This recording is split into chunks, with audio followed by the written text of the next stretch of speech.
set the terms for a formal end to the Gulf War. In the last half hour, members voted 11-1 in favor of a U.S. drafted resolution outlining conditions for a permanent ceasefire. There were 3 abstentions. The resolution contains demands put forth by President Bush and the allies.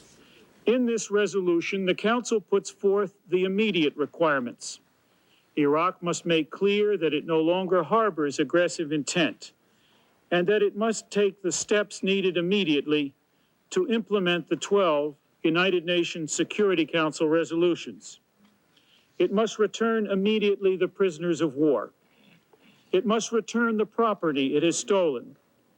It must release immediately all third country nationals and detained Kuwaiti citizens.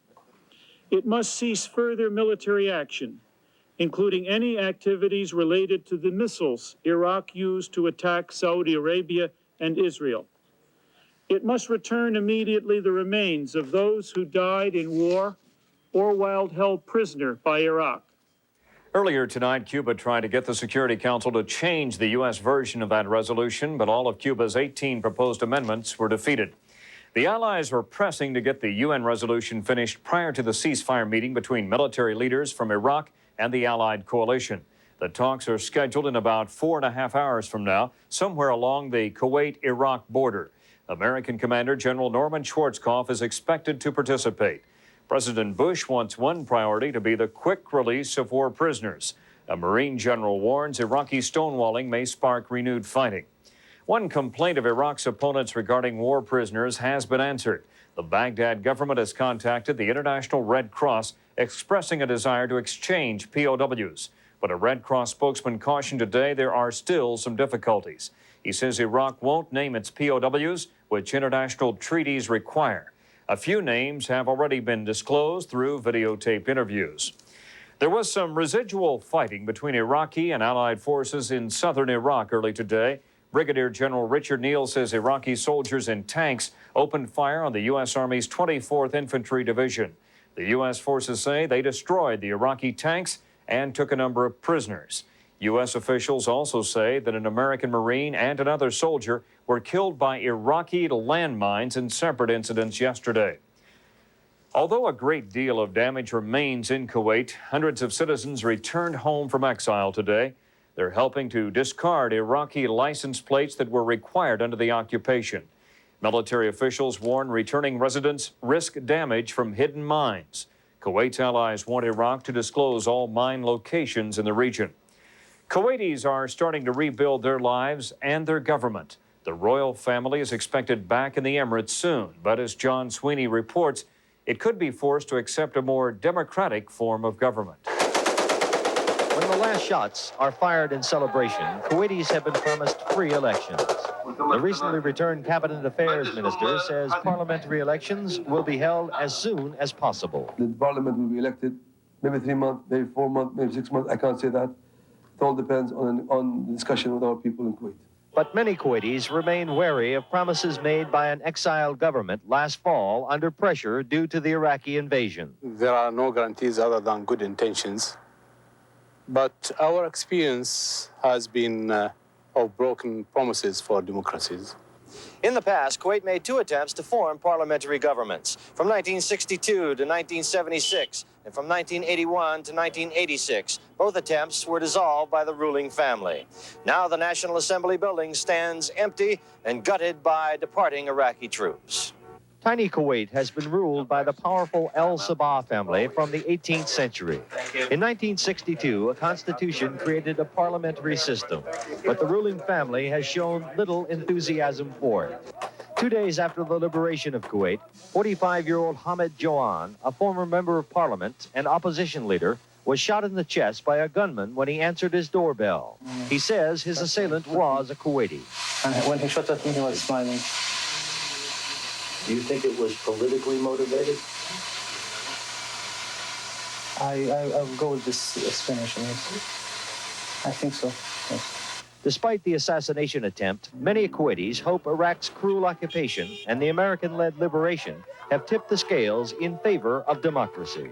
We think the Americans and Europeans would like to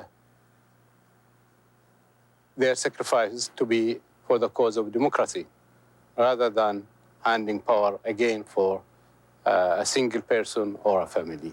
Now that it is basking in the unfamiliar role of hero in this part of the world, the U.S. government appears bent in that direction. There will be parliamentary elections.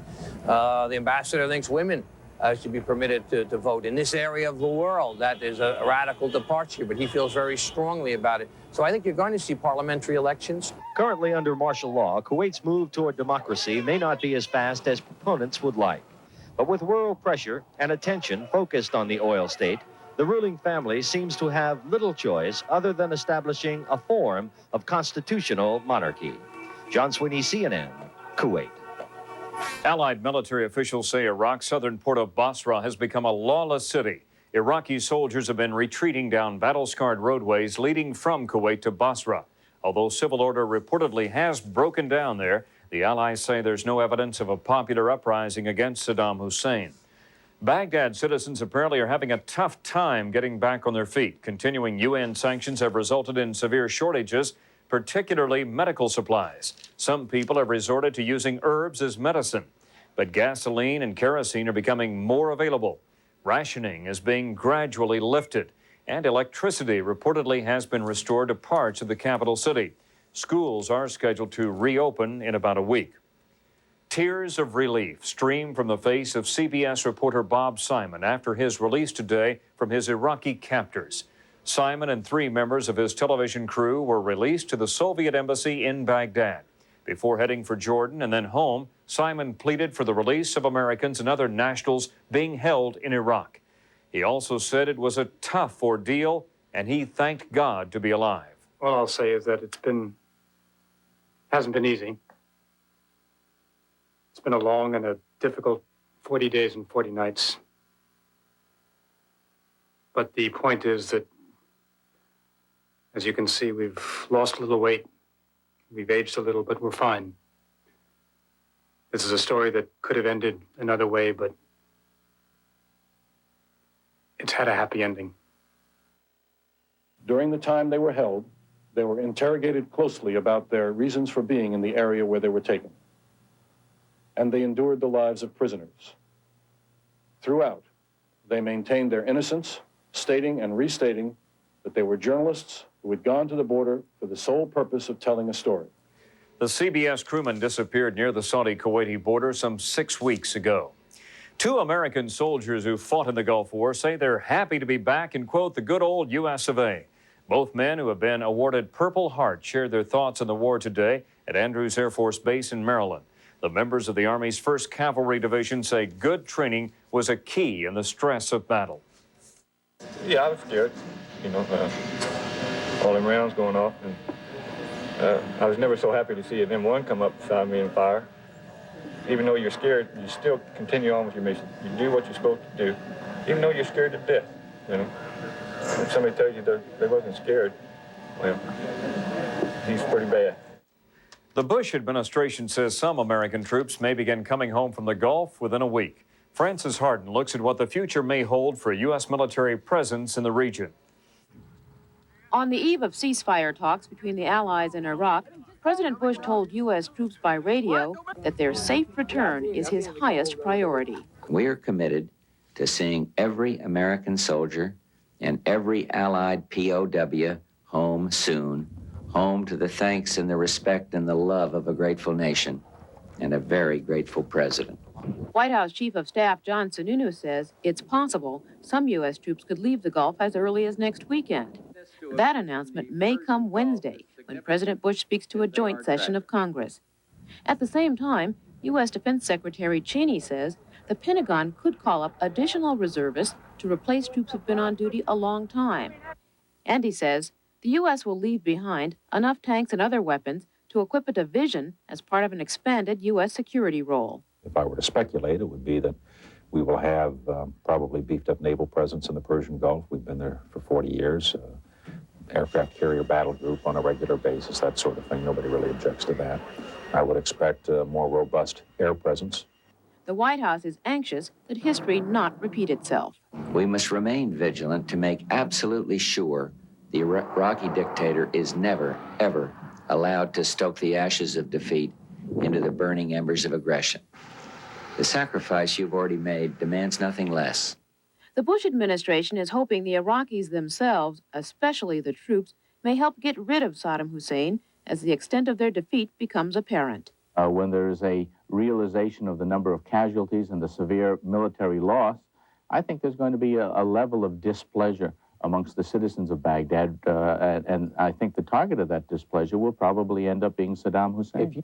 With regard to domestic politics, Sununu Nix's talk that the chairman of the Joint Chiefs of Staff, Colin Powell, might replace Vice President Dan Quayle on the 92 ticket.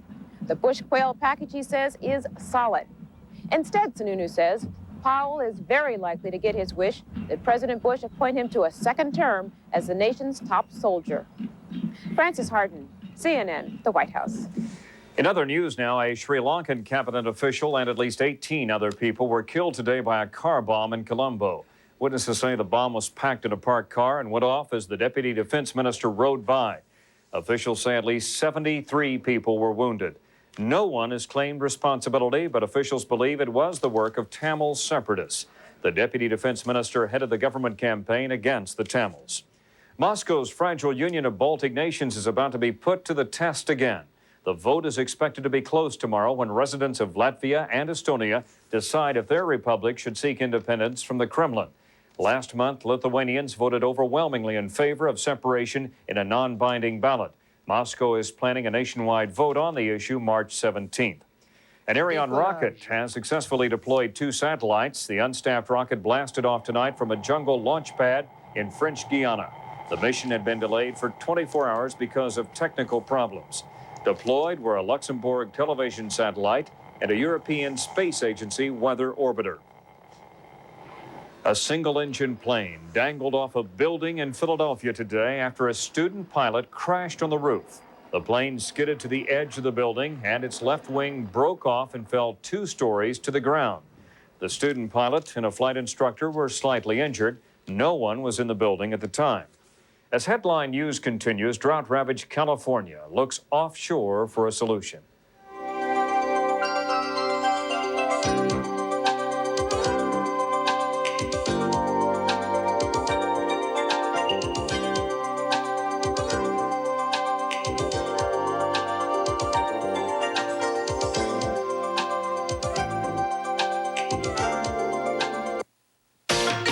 This is CNN Headline News. When it was introduced in 1986, it became a legend in its own time. Now, for 1991, there's a totally new Acura legend. It's faster than a BMW 735, bigger than a Mercedes 300, about $10,000 less than a Lexus. It's the only import with a passenger side airbag. And with a new 200 horsepower engine, it's become a legend in even better time. All new, direct from Israel, with a stirring message of courage and hope. Shalom 91. 50 colorful performers in a joyous celebration of song, dance, and tradition. Shalom 91, the one show from Israel you must see at the Jackie Gleason Theater of the Performing Arts, February 27th, March 2nd, and 3rd. Tickets on sale at the theater box office and all Ticketmaster locations. A portion of Shalom 91 proceeds to benefit the Friends of the Israel Defense Forces.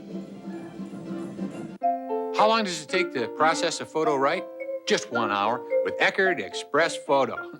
Now you can get the same great Eckerd processing in only 1 hour. And your photos will still be processed by Eckerd's own trained lab technicians, wonderful people, right in select Eckerd stores. So you can drop off your film, shop around, do some stuff, and before you know it, time's up.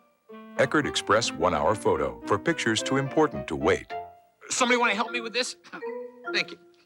I was worried that I needed surgery for my hemorrhoids, but my doctor said they weren't serious, and it's time I used Preparation H. New Preparation H cream helps shrink swelling of inflamed hemorrhoidal tissues and often relieves pain, itching, and burning for hours. New Preparation H cream. Every second of an asthma attack can feel like an eternity. That's why there's Primatene Mist. Primatene opens clogged breathing tubes in as fast as 15 seconds. Primatene Mist, the fastest type relief known.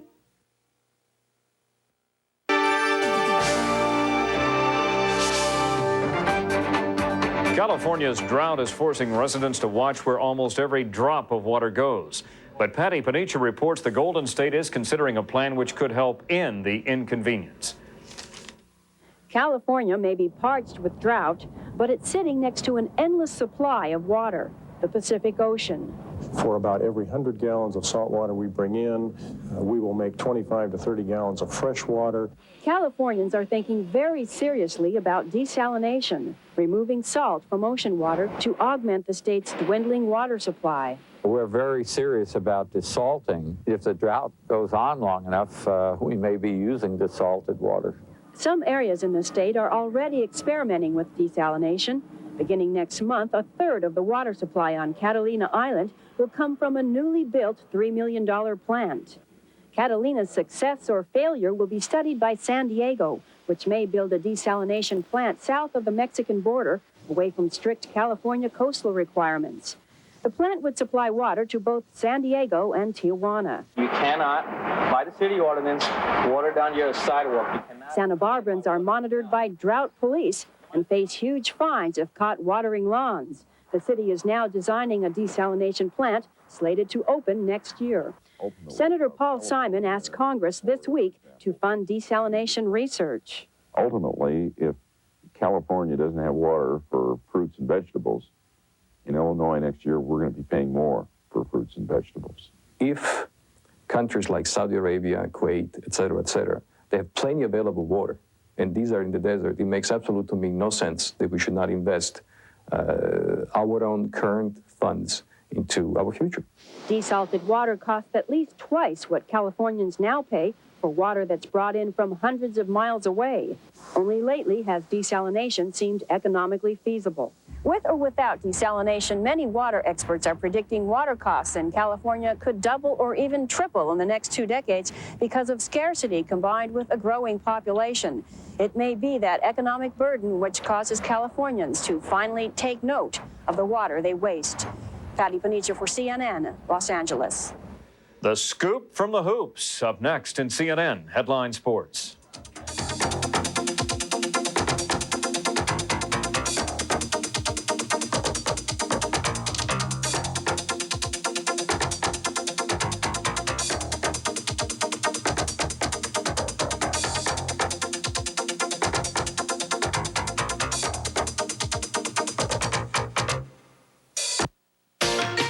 This is CNN Headline News.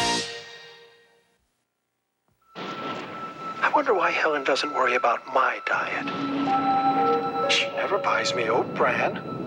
She got me a recliner for Christmas. You don't suppose she's trying to? Honey, what do you say we go to Wag's for some chicken? Fried chicken? Introducing the Wag's Gets Fresh menu with lighter, leaner dishes, including Oriental chicken salad.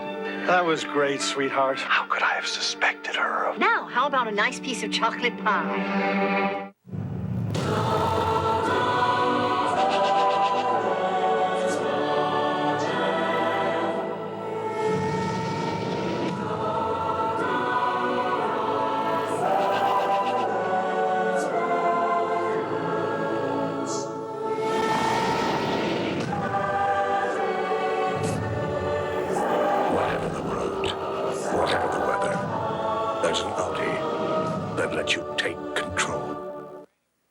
Inside the training rooms of every major professional sport, I found the secret to my arthritis pain relief. Flexall 454. Flexall is the locker room product of the NFL and the only pain-relieving gel endorsed by the trainers of professional football, basketball, baseball, and hockey. Flexall's modern aloe vera base says goodbye to those smelly old-fashioned liniments. And now, Flexall's available to the rest of us who live with pain. Flexall 454, the pain relief pro trainers recommend. Through the years, the mothers of America have had a kind of medical training. Next. They've learned from countless doctors and pharmacists that the way to take care of a cough is with Robitussin. And now at home, the mothers of America are putting this advice to work. Next. Robitussin, recommended by Dr. Mom. Which Robitussin is right for you? Ask your doctor or pharmacist. I'm Paul Runnels. CNN Headline Sports. The Chicago Bulls' 11-game winning streak is over with an exclamation point. The Pacers ran them out of Market Square Arena Saturday night, 135-114. It was Miller time for the Pacers. Reggie Miller leading the rout with 40 for Indiana. They held Michael Jordan to just one bucket in the second half. In New Jersey, the Knicks won their fifth in a row, 115-105 over the Nets. Gerald Wilkins threw down 23 for New York. Patrick Ewing led all scorers with 28. Elsewhere, the Clippers won on the road at the Target Center. Miami over Dallas. The Magic and Nuggets are running at McNichols. Sacramento's in Seattle. And Golden State is hosting the Hornets. College hoops. Mississippi State took advantage of a shackless LSU team, winning 76-73. Shaquille O'Neal sat out the game because of bruised legs. The two teams tie for the Southeast Conference regular season title. But the Bulldogs get the top seed in the tournament because of their season sweep over the Tigers. Greg Carter leading the way with 20 for Mississippi State. Calbert Cheney worked his way for 30 as Indiana cruised past Wisconsin 74-61. The Hoosiers still have an outside shot at the Big Ten title. Connecticut continues their late season surge with a 78-68 win at Pittsburgh. The Huskies are now 18-9 as they finish the regular season. And you can pencil in DePaul into one of the at-large slots in the postseason dance. The Blue Demons beat St. John's Saturday 79-69. David Booth had 27. Joey Meyer's club is now 18-8 as an independent. On the board, UNLV looks to close out the regular season undefeated. The Rebels run at Cal State Fullerton. Arizona is at Oregon. Utah and BYU for state bragging rights. Kentucky crushed Auburn. The Cats end up 22-6. Their season's over because of probation. The Aggies had no trouble with Fresno. Tulane pulls the upset on Metro leader Southern Miss. East Tennessee State is in the Southern Conference Finals against Appalachian State. Iowa State survived the Cowboys. Seton Hall sent Boston College to their 15th straight Big East loss. Princeton's already in the NCAAs by winning the Ivy. Maryland closes out their season with a win over Virginia. And Alabama won at home against Tennessee. On the ice, Brett Hall, goal number 70 to go along with 3 assists, but it wasn't enough. The Flyers scored twice in the final 6.5 minutes of the third. The team settled for a 4-4 tie. Elsewhere, Buffalo blasted Boston at the Garden. Hartford won at Quebec. Michael Pavanka's third-period goal lifts the Caps over the Islanders. Calgary over Minnesota. Montreal and Edmonton in a tight one. The Rangers lead the Leafs, and the Kings and Jets are skating at the Forum. Andy Bean's your leader after 3 rounds of the Doral Open in Miami. Bean fired a 5 under 67. He's at 13 under. Jack Nicklaus had a 75 Saturday. The Bear is 6 strokes back. Paul Runnels, CNN Headline Sports. This is CNN Headline News. Headline News Sports Update, brought to you by Ramada Hotels and Inns. When work's much more than 9 to 5, city to city, take off, arrive, relax, renew, restore, revive, remember Ramada. For business travel, remember Ramada, because at over 500 Ramadas nationwide, there's a place to meet in, rooms with space to work in, and somewhere to relax, all at a very affordable price. Ramada, the way it should be. Stay with us just once and you'll always remember Ramada. For reservations, call 1-800-2-RAMADA. On CNN Sports Tonight. Running and gunning, the slams, the jams. Find out who's on top and who's coming down. For the latest scores and highlights, join the team at 11:30 Eastern on CNN Sports Tonight.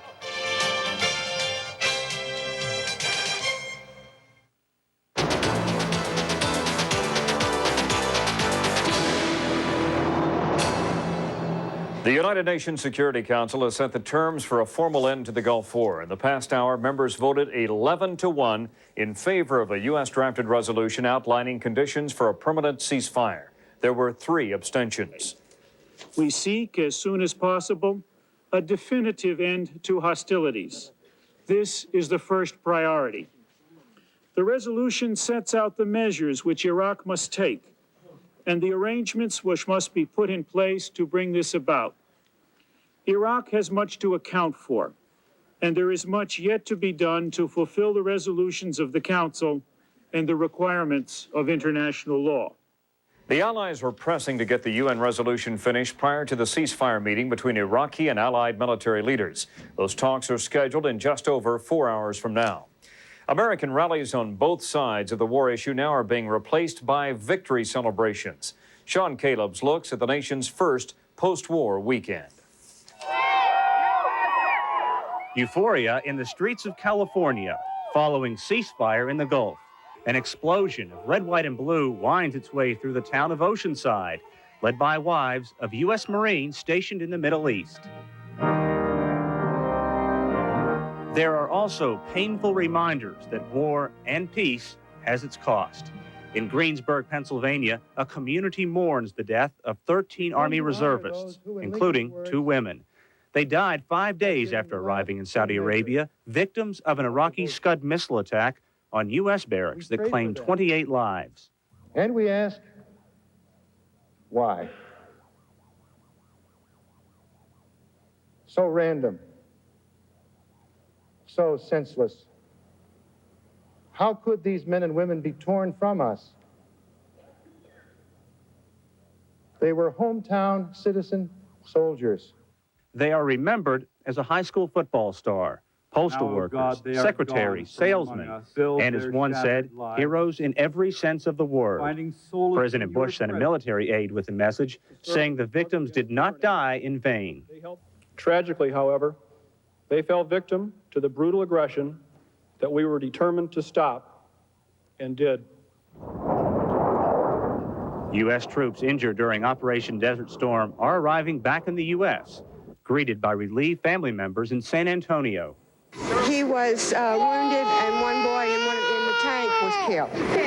And we're just very grateful. Around the U.S., scheduled troop support rallies turned into victory celebrations. Family and loved ones rejoiced upon hearing word that the first U.S. troops in the Gulf may be coming home within a week. In Washington, demonstrators brought out ribbons for another cause. They call themselves Bridge the Gulf and say problems in the Middle East aren't over now that the shooting has stopped. They stretched ribbons from the White House to the Iraqi embassy, urging an end to sanctions against Iraq. About 24 supporters marched to the White House and cheered President Bush. The president is praising U.S. troops, but he hasn't immersed himself in the jubilation over victory. Now is a time of pride.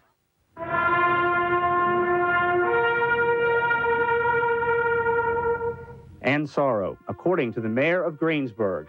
And he says the names of fallen soldiers are a haunting reminder that every war has its tragedies. Sergeant John Boxler. Sean Caleb, CNN, reporting. I'm Bob Lozier, and this is CNN Headline News.